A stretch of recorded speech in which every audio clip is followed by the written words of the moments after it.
Kas sina arvad, et tõesti peaksid oma menüüst välja jätma leiva ja makaronid, sest need sisaldavad palju kirutud süsivesikuid, mis tegevad paksuks? Või kuidas lood ikka süsivesikutega on? Mina olen Mari-Liis Ilover ja kohe hakkame seda põnevat teemat lähemalt uurima. Süsivesikud peaksid andma umbes pool kogu saadud energiast, kuid paljudel kipub suur osa süsivesikutest tulema magusatest näksidest, jookidest ja magustatud piimatoodetest. Sina ja mina peaksime vajaliku koguse süsivesikuid kätte saama mitte toidupüramiidi tipus asuvatest magusatest näksidest ja jookidest, vaid hoopis selle alumises osas asuvatest köögi- ja puuviljadest, marjadest, teraviljatoodetest ja kartulist. Süsivesikute tarbimine on vajalik osa tervislikust toitumisest. On tähtis, et su toidulaud oleks tasakaalus ja seepärast tuleb tarbida köögivilju, marju ja teraviljatooteid. Need sisaldavad rohkelt süsivesikute hulka kuuluvaid kiudaineid. Kiudained on toiduks meie jämesooles elavatele vajalikele bakteritele, mis seeläbi aitavad korras hoida seedimist ja reguleerida vere kolesterooli ja glükoosisisaldust. Nüüd on siin laual just need toiduained, kust me saame vajalikke süsivesikuid. Mida me sellest siis teha võiksime? Ma arvan, et valmistame täna ühe maitsva Pedior Sotto kitsejuustuga.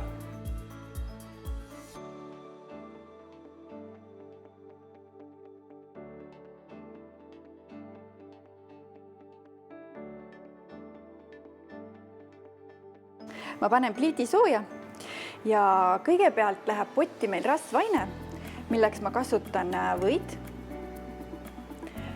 Ja et või kõrbema ei läheks, siis on alati hea natukene õli ka siia hulka panna ja muidugi oliiviõli annab väga head maitset ka toidule. Nii et väike sort õli ka siia. Nüüd, kui või on sulama hakanud, siis ma olen juba valmis hakkinud siin ühe sibula ja paar küüslaugu küünt ja kuumutame nad siin rasvaines kenasti läbi. Pedior Sottole annab väga hea maitse tüümian. Mul on siin värske hakitud tüümian, aga kui teil on kuivatatud tüümiani, siis see on ka väga okei, täpselt samasugune mõnus maitse tuleb. Sibul ja küüslauk ongi juba mõnusasti klaasjaks muutunud. Ja nüüd ma valan siia peale umbes 100 milliliitrit valget veini. See annab Pedior Sottole imelise aroomi. Nüüd, kui vedelik on veidi ära uranud, siis on aeg lisada kruupid.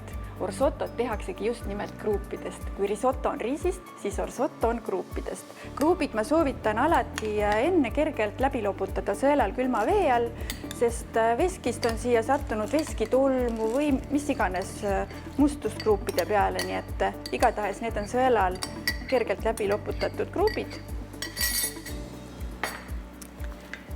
Ja nüüd laseme ka neil siin mõnusas vedelikus kergelt läbi kuumeneda.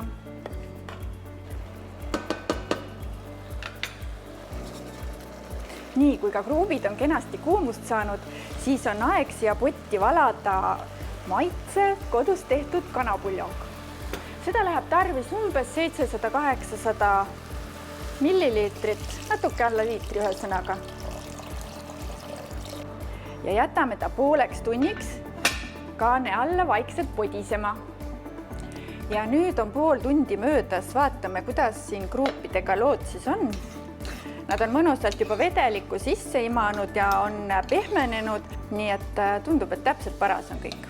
Ja nüüd on meil veel jäänud üle siia lisada riivitud peet, aga midagi on veel puudu ja see on kitsejuust, mis on super hea partner peedile ja töötab siin imeliselt hästi, sest me tahame, et Pedior Sotto saaks kreemine, pehme ja mõnus. Ja nüüd pidevalt segades hakkab kitsejuust vaikselt sulama siin Pedior Sotto sees ja muudab ta kreemiseks ja pehmeks.